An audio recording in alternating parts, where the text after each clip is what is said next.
The transport ship broke through the thick gray clouds of Kelthar 7 and Danny. Carter pressed his face against the cold window like a child seeing snow for the first time. Below him stretched an endless frozen wasteland, white and blue and beautiful in a way that made his chest ache. Mountains rose in the distance, their peaks lost in swirling mist. Somewhere down there, hidden among the ice and rock, was the place that would become his home for the next 6 months. Danny was 34 years old. He had brown hair that was starting to show gray at the temples and kind eyes that crinkled at the corners when he smiled. Back on Earth, in a small town in Montana, he had been an elementary school teacher for 11 years. He had loved that job. He had loved waking up every morning knowing that he would spend his day helping young minds grow and learn and discover the world. Then Linda had gotten sick. 2 years of hospitals and treatments and hope that slowly faded like sunset into night. When she finally passed, Danny found himself standing in their empty house, surrounded by memories, unable to imagine teaching another class of bright-eyed children while his heart felt so broken. The Galactic Coalition's cultural exchange program had seemed like an answer to a prayer he hadn't known how to speak. They needed humans for various positions across Coalition space. Most of the jobs were unglamorous. Administrative work, maintenance, caretaking. Danny had applied for everything and accepted the first offer that came. Caretaker position at the Kelthar Defense Academy on Kelthar 7. Duties include supervision of youth cohort during rest periods, meal distribution, and general welfare monitoring. No combat experience required. No special skills necessary. Perfect, Danny had thought. Exactly what I need. Something simple. Something far away. The transport ship landed on a platform carved into the side of a mountain. Danny grabbed his duffel bag and walked down the ramp into the coldest air he had ever felt in his life. His breath came out in thick white clouds. Within seconds, his nose was numbed. A Kelthari soldier waited for him at the bottom of the ramp. Danny had studied their species during the 3-week journey, but nothing had prepared him for the reality of seeing one in person. The Kelthari stood nearly 7 feet tall, covered in silver blue fur that rippled in the icy wind. His eyes glowed amber, like embers burning in the darkness. His face was wolf-like, with a long snout and pointed ears that swiveled to track every sound. Claws tipped his fingers, and when he spoke, Danny could see fangs. "You are the human," the Kelthari said. It was not a question. Danny Carter. He extended his hand out of habit, then lowered it when the Kelthari simply stared at it. "Follow me? Commander Vexinar is waiting." They walked through tunnels carved into the mountain, past training grounds where older Kelthari practiced combat drills, past armories filled with weapons Danny couldn't identify, past rooms where the air hummed with strange technology. Everywhere he looked, he saw discipline and precision and barely contained violence. Commander Vexinar's office was at the heart of the facility. The commander himself sat behind a desk made of dark metal, his amber eyes fixed on Danny as he entered. Vexinar was older than the soldier who had escorted him, his muzzle flecked with white, but there was nothing weak about him. Power radiated from every line of his body. "Sit," Vexinar said, gesturing to a chair that was clearly designed for a species much larger than humans. Danny sat. His feet dangled slightly above the floor. "I will be direct with you, human. I did not request your presence here. The Coalition believes that cultural exchange improves relations between species. I believe that it wastes my time and resources." Vexinar leaned forward, his claws clicking against the desk. "However, I follow orders. You are here. You will perform your duties. Nothing more. I understand, Commander. Do you? Let me be certain that you do." Vexinar's eyes narrowed. "The Kelthari are warriors. We have been warriors for 12,000 years. Every child born to our species is sent to an academy like this one at the age of 6 cycles. Here, they learn what it means to be Kelthari. They learn discipline, combat, tactics, and honor. They learn to suppress weakness and embrace strength. This is our way. This is the only way. Danny nodded, saying nothing. You are here to watch over the youngest cohort during their rest periods. You will ensure they eat. You will ensure they sleep. You will ensure they do not cause trouble when they are not in formal training. That is all. Vexenar's voice dropped to something close to a growl. You will not interfere with their education. You will not teach them anything. You will not fill their heads with human softness. You are a caretaker, a babysitter. You are below even the cubs in our hierarchy. Do you understand? Yes, Commander. Vexenar studied him for a long moment. You seem calm for a human. Most of your kind become frightened when they first see us. Danny thought about Linda's hand in his during those long nights at the hospital. He thought about holding her as she took her last breath. He thought about standing at her grave in the Montana snow, feeling like the world had ended. I've seen scarier things than you. Commander, he said quietly. Something flickered in Vexenar amber eyes. Surprise, maybe. Or something like respect. But it passed quickly, replaced by cold professionalism. You will be taken to the youth dormitory. The cubs will return from their evening training session in 2 hours. Be ready. Danny was escorted to the dormitory by a young Kelthari, who seemed embarrassed to be assigned such a menial task. The dormitory was a large circular room filled with bunk beds designed for creatures with tails. A heating system kept the temperature above freezing, but only barely. Danny's quarters were a small alcove off the main room, furnished with a cot, a desk, and nothing else. He unpacked his duffel bag and sat on the cot, waiting. 2 hours later, he heard them coming. The sound of many small feet, high-pitched voices speaking in a language his translator rendered as a series of growls and yips. The door slid open, and 23 young Kelthari poured into the room.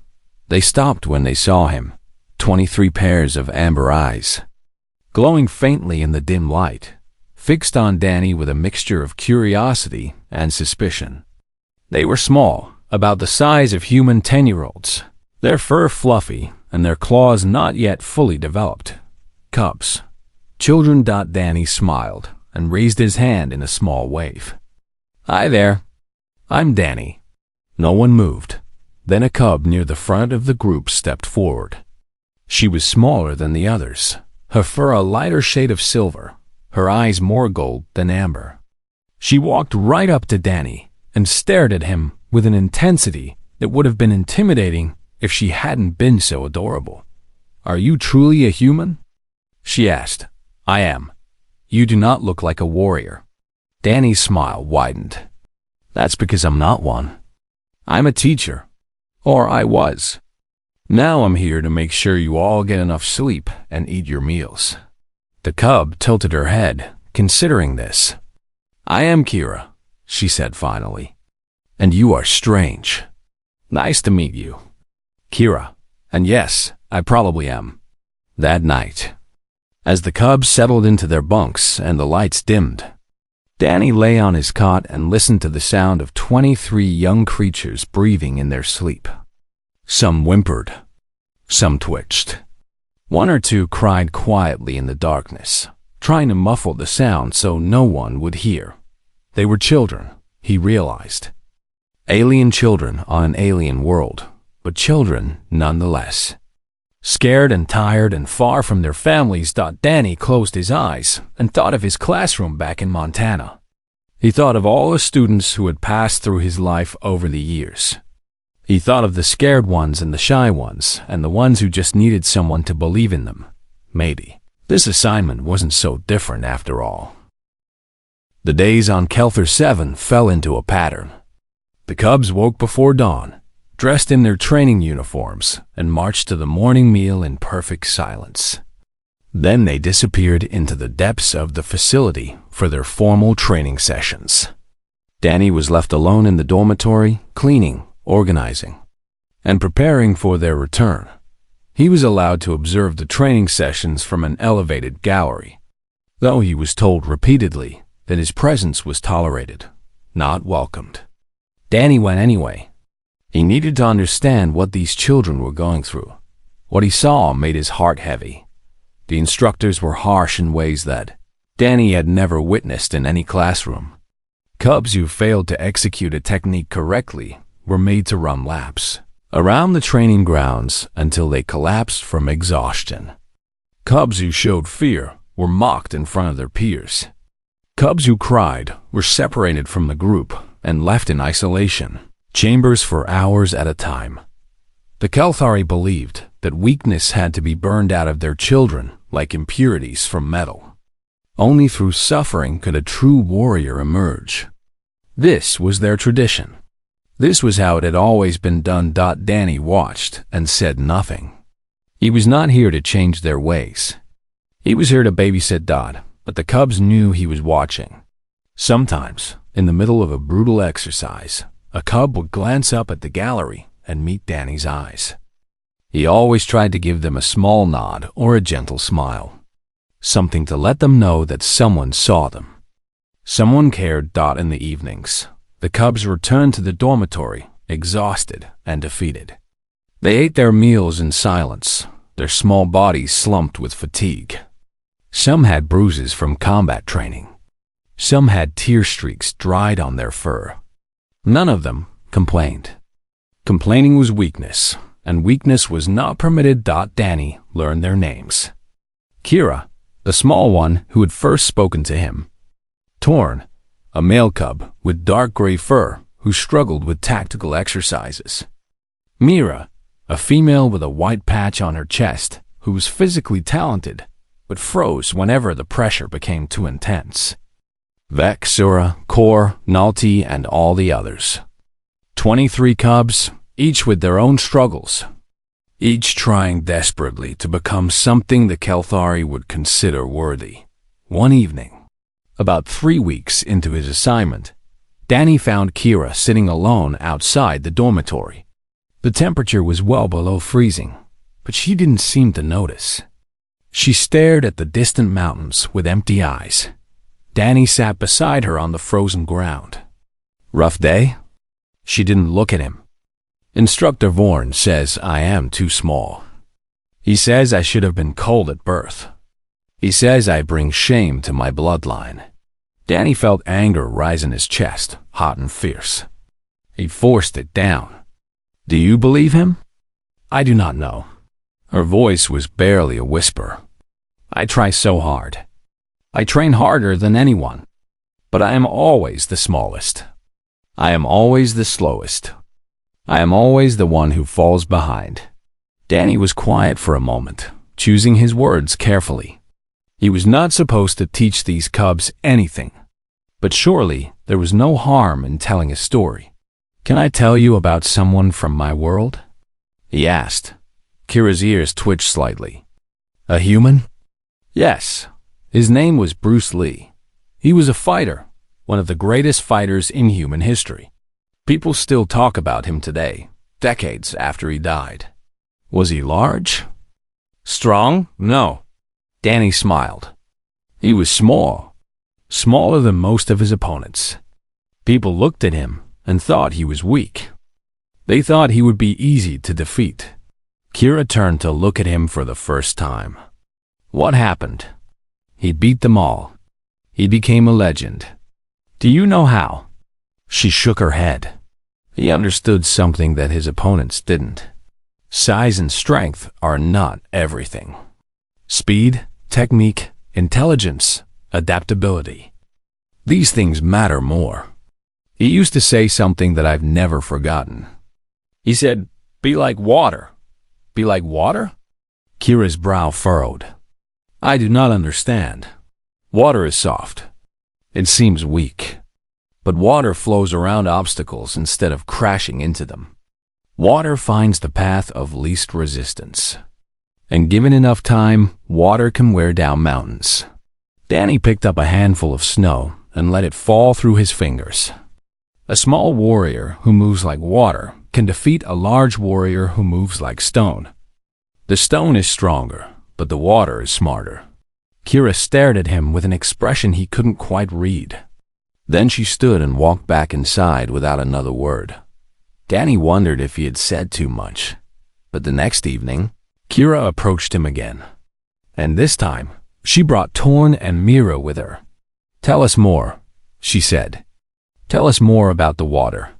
And so Danny began to teach, though he never called it teaching. He called it storytelling. He called it games. He called it conversation. The cubs gathered around him each evening after their meals, and he shared with them the things he had learned in his years as a teacher on Earth. He taught them about leverage and momentum. He used simple examples that they could understand, showing them how a smaller person could redirect a larger person's force against them. They practiced these concepts through games, pushing and pulling each other. Learning how weight and balance worked, he taught Torn about patterns. The cub had struggled with tactical exercises because he couldn't see the connections between things. Danny played memory games with him, showing him how everything in the world was connected, how patterns repeated themselves in nature and in combat. He taught Torn to look for these patterns, to predict what would happen next based on what had happened before. He taught Myra about fear. The cub was talented but paralyzed by pressure. Danny explained that fear was not weakness. Fear was a signal from the brain, a warning that something dangerous was happening. The trick was not to eliminate fear, but to acknowledge it and move forward anyway. "Fear is like a friend who shouts too loud," Danny told her. "Your friend is trying to protect you, but sometimes your friend is wrong. You can thank your friend for the warning and then do what needs to be done." He taught them all about teamwork.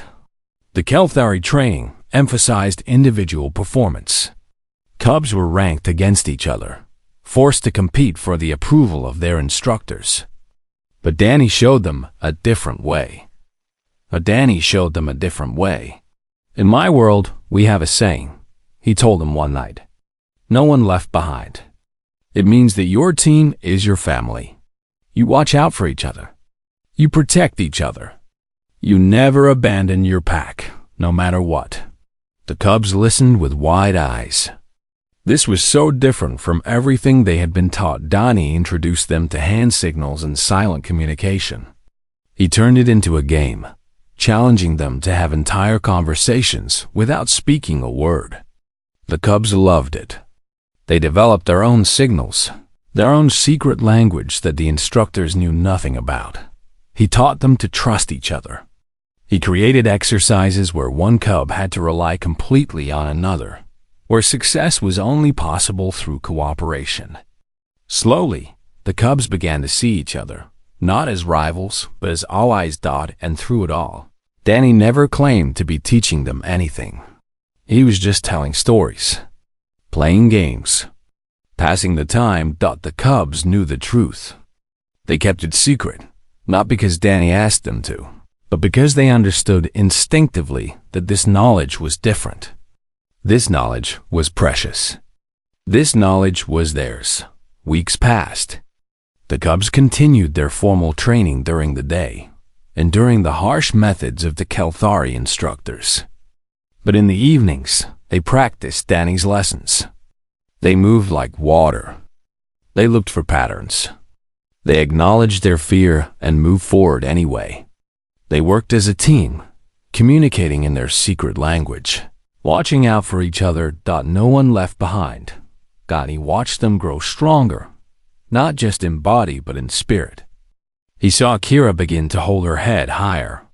He saw Torn start to anticipate the tactical exercises before they began. He saw Myra face pressure without freezing. He was proud of them. So incredibly proud. And somewhere deep inside, in a place that had been cold and empty since Linda's death, Danny began to feel something warm again. 6 months passed faster than Danny had expected. The frozen world of Kelthar 7 had become familiar to him. The endless snow, the biting wind, the amber glow of Kelthari eyes in the darkness. He knew every corner of the dormitory, every crack in the stone walls, every creak of the heating system as it struggled against the cold. More importantly, he knew the cubs. He knew that Kira hummed softly to herself when she was thinking. He knew that Torn always tilted his head to the left when he was confused. He knew that Myra rubbed her hands together when she was nervous, and that Vec had nightmares about failing his family, and that Sura kept a small stone from her homeworld hidden under her pillow. They were not just his charges anymore. They were his children. All 23 of them. The final evaluation was approaching, and the entire facility buzzed with tension. This evaluation was the most important event in a Kelthari cub's life. Their performance would determine their placement in the military hierarchy. Those who excelled would be assigned to elite units and given the best opportunities. Those who failed would spend their lives in menial positions, forever mocked as lesser warriors. The stakes could not be higher. Danny watched from the observation gallery as the cubs trained with desperate intensity in the days leading up to the evaluation. They practiced combat forms until their muscles screamed. They studied tactical scenarios until their minds went numb. They'd pushed themselves to the breaking point and beyond, but they also practiced Danny's lessons. Late at night, when the instructors were asleep, the cubs gathered in the dormitory and worked on their teamwork. They communicated with their secret hand signals. They helped each other overcome weaknesses. They encouraged each other, supported each other, believed in each other. The night before the evaluation, Danny found all 23 cubs waiting for him in the main room. "We wanted to thank you," Kira said, stepping forward as their spokesperson, "for everything you have taught us, for all the stories and games, for believing in us when no one else did." Danny's throat tightened. "I didn't teach you anything. I just reminded you of what was already inside you." "That is what teachers do," Torn said. "We have learned this." Myra nodded. "Whatever happens tomorrow, we will remember. We will be like water. We will look for patterns. We will face our fear. And we will not leave anyone behind." Danny looked at them, these small alien children who had become so dear to him. He wanted to tell them how proud he was. He wanted to tell them that they had already won, no matter what happened in the evaluation. But he couldn't find the words. Instead, he simply said, "Get some sleep. You're going to do great." The evaluation took place in the main arena of the facility. It was a massive circular space with tiered seating that rose toward the ceiling. Military officials from across the Kelthari Empire filled those seats, their amber eyes fixed on the arena floor below.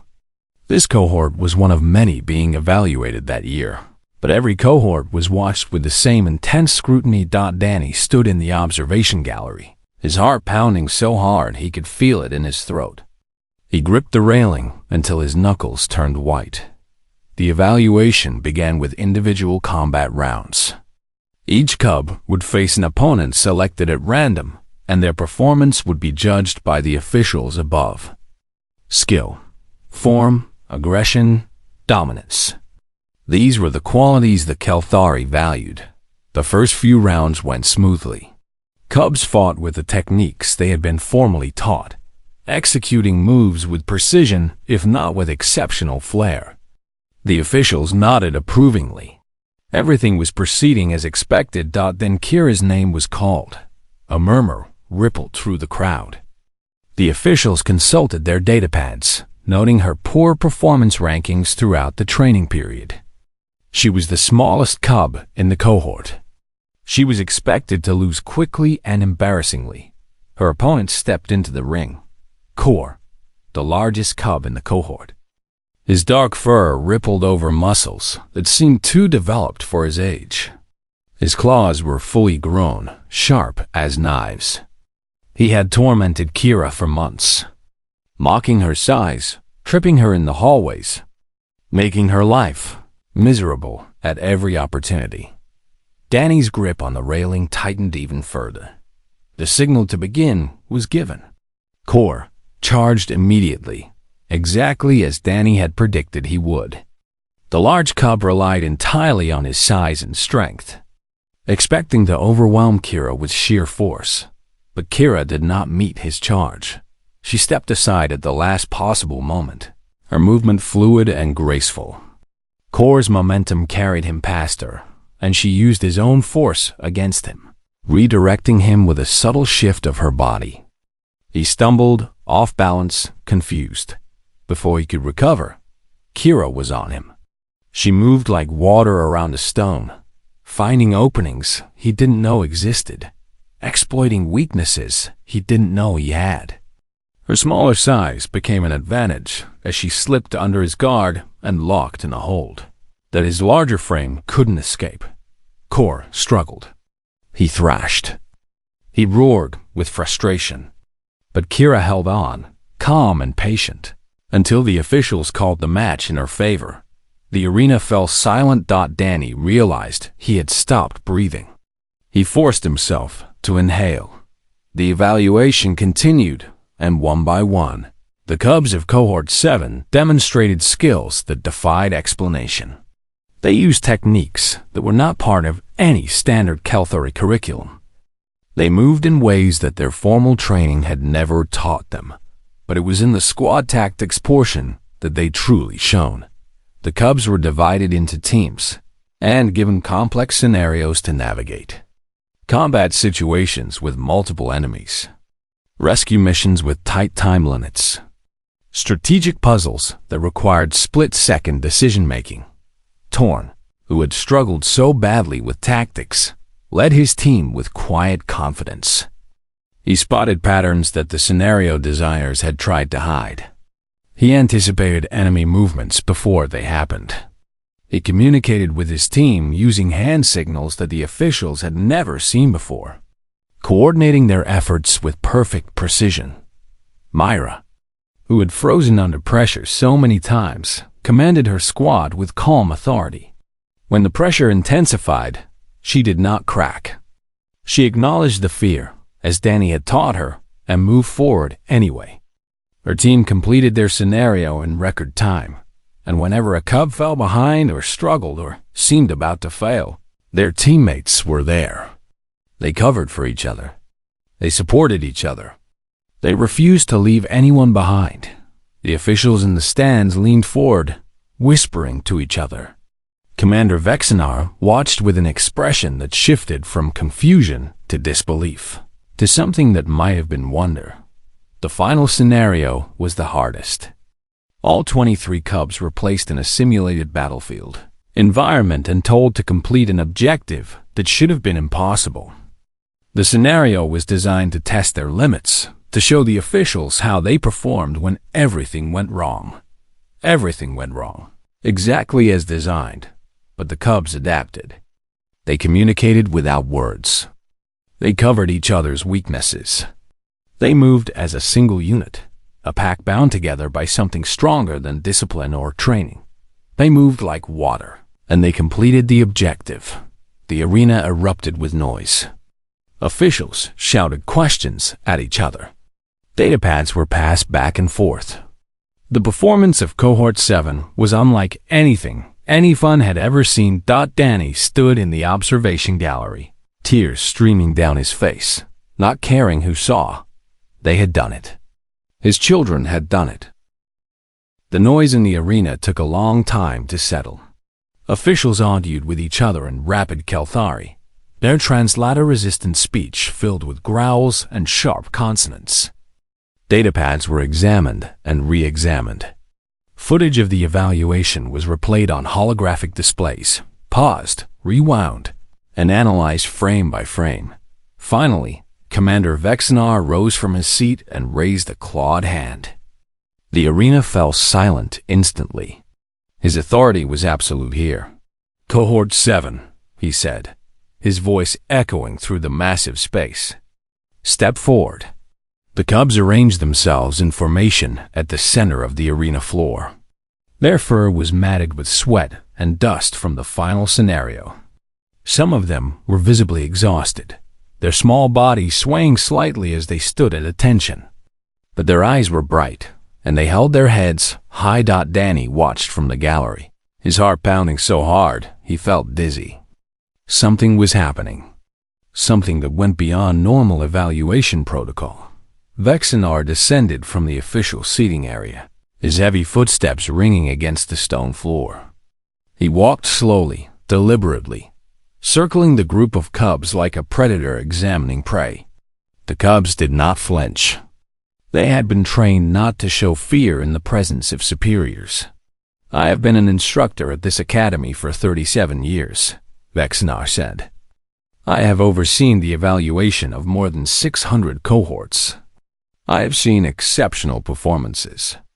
I have seen failures. I have seen everything in between." He stopped directly in front of Kira, looming over her small form. "But I have never seen anything like what you have shown us today." Kira's ears twitched, but she remained still and silent. Vexinar continued his circuit around the group. "Your individual combat techniques include methods that are not taught in any Kelthori curriculum. Your tactical performance demonstrates unit cohesion that typically requires years of professional military service to develop. Your communication system is unknown to our analysts. Your adaptive thinking contradicts everything we formally instruct." He stopped again, this time at the center of the formation. His amber eyes swept across all 23 cubs. "I must know," he said. "Who trained you in these methods? Where did you learn these techniques?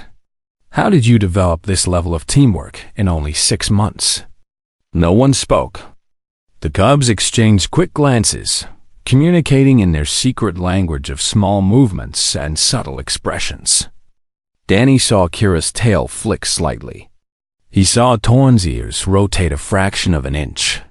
He saw Mira take a breath that was barely visible. Then, as one, every cub in the cohort raised a paw and pointed toward the observation gallery. At Danny. The silence that followed was deafening. Danny felt every pair of amber eyes in the arena turn toward him. Officials, instructors, observers, all staring at the human in the gallery with expressions ranging from confusion to disbelief to outrage. Vexinar's head turned slowly, his glowing eyes locking onto Danny with an intensity that made Danny's blood run cold. "The human?" Vexinar's voice was quiet, but it carried through the entire arena. "The babysitter?" Danny's mouth went dry. His legs felt weak. Every instinct told him to run, to hide, to disappear into the tunnels of the facility and never be seen again. But he couldn't move. He couldn't look away from those amber eyes. "Bring him down here," Vexinar commanded. 2 Kelthari soldiers appeared at Danny's side and escorted him down a series of stairs and corridors until he emerged onto the arena floor. The walk felt like it lasted forever.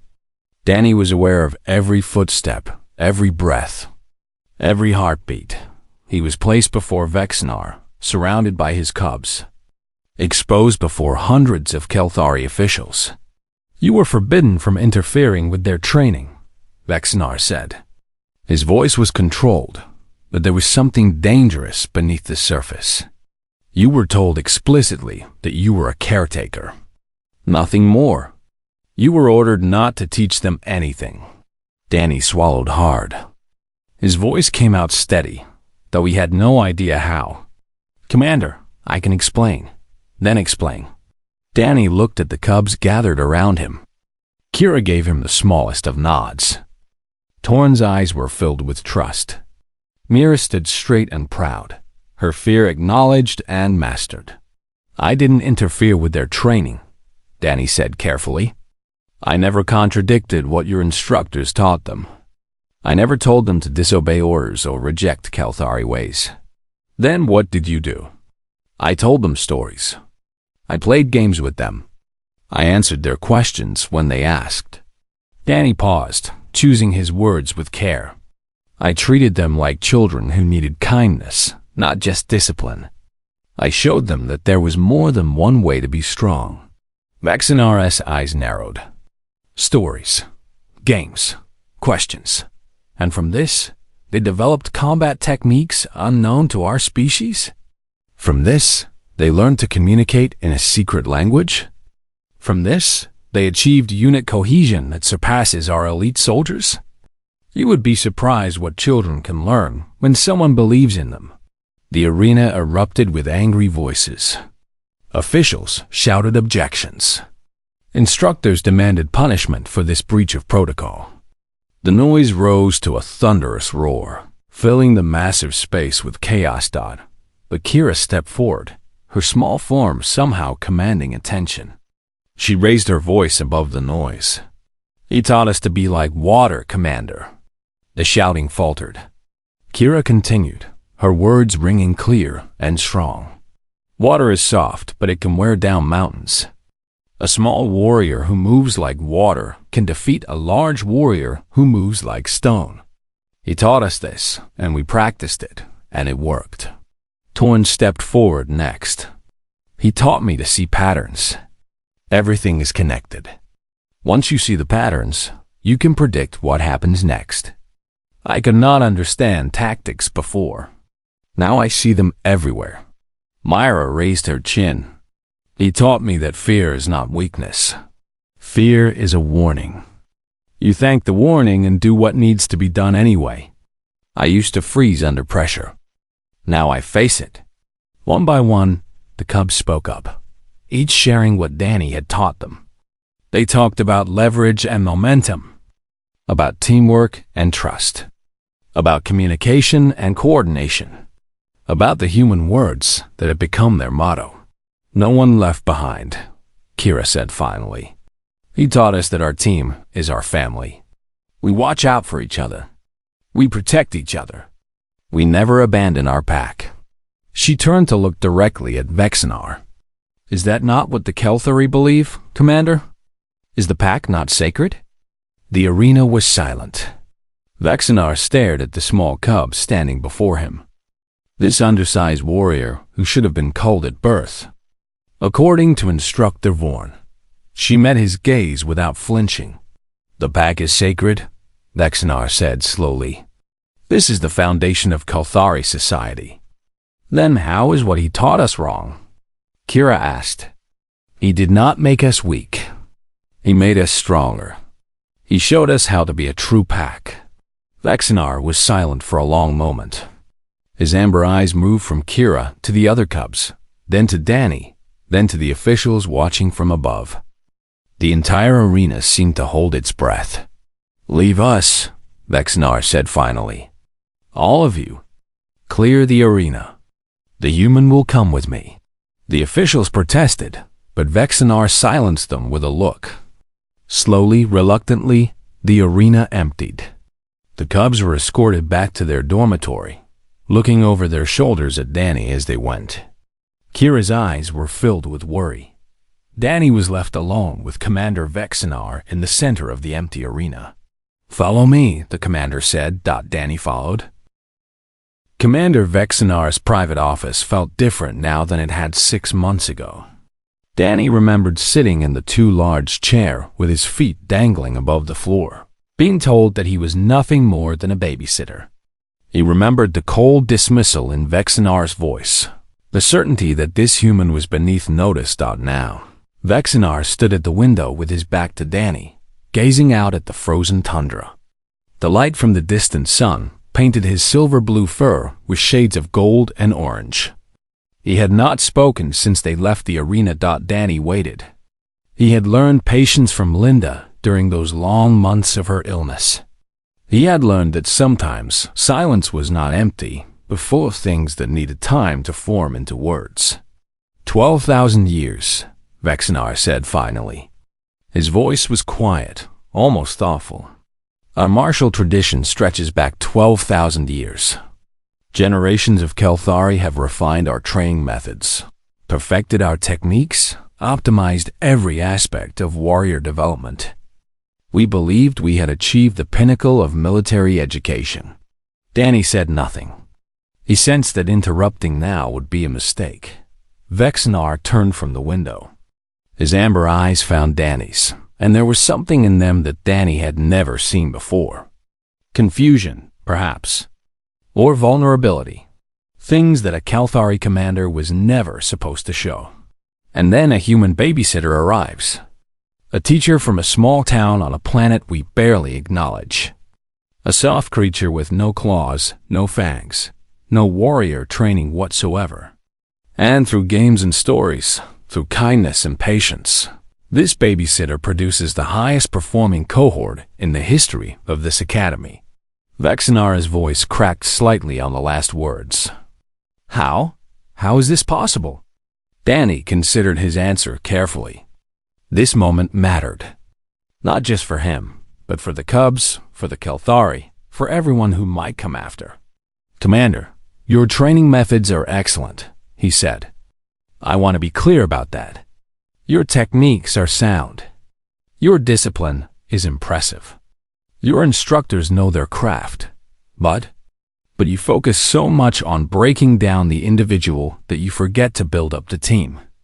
You teach Cubs to compete against each other instead of supporting each other. You tell them that weakness must be eliminated, so they hide their weaknesses instead of helping each other overcome them. Danny paused. And you teach them to suppress fear instead of understanding it. Fear is not an enemy. Fear is information. When you suppress it, you lose that information. Vexinar's ears flattened slightly. You think our methods are wrong.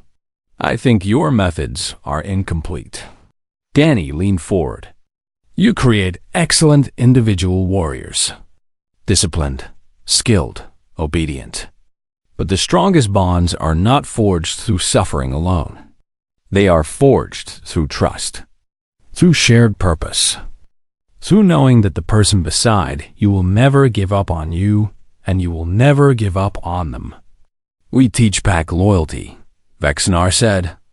The pack is sacred. You teach pack loyalty as an abstract concept. I taught those Cubs to live it. There's a difference. Danny thought of Kira, of Torn, of Myra, of all 23 of his children. When they went into that final scenario, they weren't thinking about abstract loyalty. They were thinking about each other. About specific individuals they knew and trusted and loved. That's what made them unstoppable. Vexinar was silent for a long time. He returned to his desk and sat down heavily, as if the weight of 12,000 years had suddenly settled on his shoulders. The Coalition sent you here as a caretaker, he said. A meaningless assignment. A diplomatic gesture. They thought they were giving humans a role that required no skill and carried no influence. Probably, Danny agreed. They were wrong. Vexinar looked up, and his eyes had changed. The confusion was still there, but now it was mixed with something else. Respect, maybe. Or determination. Cohort 7 will graduate with the highest honors our academy can bestow. They will be assigned to elite units across the fleet. Their performance today will become a case study for future generations. Danny felt his heart swell with pride. But Vexinar was not finished. And you, Danny Carter, will no longer be a caretaker. Danny blinked. Sir, I am formally requesting your permanent assignment to the Kalthari Defense Academy as a training consultant. You will have full authority to implement your methods across all youth cohorts. You will work alongside our instructors to develop a new curriculum that combines our traditional techniques with your approach. Danny's mind went blank. He had expected punishment, or at least dismissal. This was beyond anything he could have imagined. The Coalition will not deny this request, Vexinar continued. Not after what you have accomplished. Not when every official in that arena witnessed the results with their own eyes. Danny thought of his empty house in Montana. He thought of the classroom where he had taught for 11 years, now filled with another teacher's students. He thought of Linda's grave, covered with snow that he had not been there to brush away. Then he thought of Kira's face, when she had pointed at him in the arena. The pride in her eyes. The trust. "I accept," he said. The news spread through the Kalthari Empire like wildfire. A human had revolutionized training at the most prestigious military academy in the coalition. A babysitter had outperformed 12,000 years of tradition. Within a year, other Kalthari academies began requesting Danny's consultation. Within 2 years, species beyond the Kalthari started taking notice. The Voltani Union sent observers. The Dracoth Collective asked for copies of his curriculum. The Selenari Kingdom, ancient rivals of the Kalthari, swallowed their pride and requested human consultants for their own training programs. The Carter Method, as it came to be known, spread across the galaxy. It was not about making warriors soft. It was about making warriors whole. It was about understanding that true strength came from trust and connection and love, not just discipline and pain. Danny never stopped teaching. He trained new cohorts of Kalthari cubs, watching them grow from frightened children into confident young warriors. He mentored instructors who had spent decades following the old ways, showing them how to adapt without abandoning their heritage. He wrote guides that were translated into dozens of languages and distributed to military academies on hundreds of worlds. But he never forgot his first cohort, his first children. 3 years after the evaluation that changed everything, a young Kalthari officer returned to the academy on Kalthar 7. She was tall now, her silver fur sleek and well-groomed, her amber eyes sharp with intelligence and experience. She wore the insignia of an elite unit commander, earned through merit and skill. Danny was on the training fields when she arrived, surrounded by a new generation of cubs. He was telling them stories, as he always did. Stories about a small man who moved like water. Stories about fear and courage and trust. Stories about never leaving anyone behind. Kira waited until the cubs were dismissed for their meal.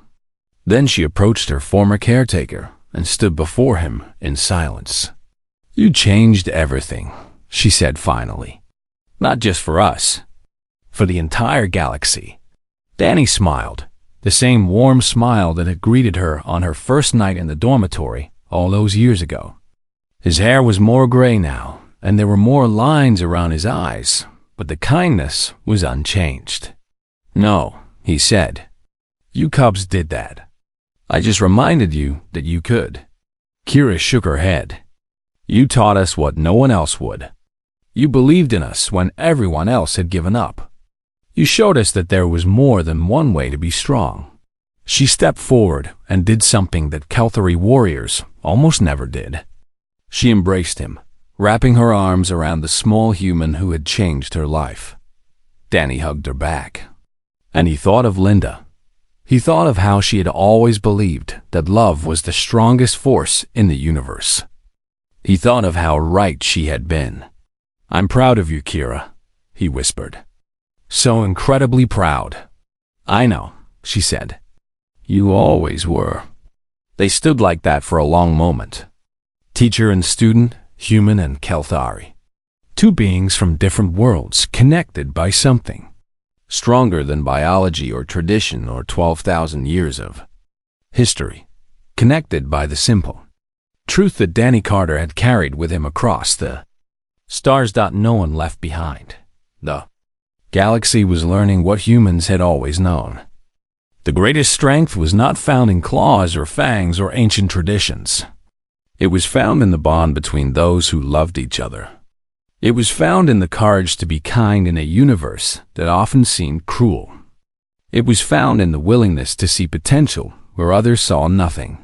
Danny Carter, the babysitter from Montana, had changed everything. And he was just getting started.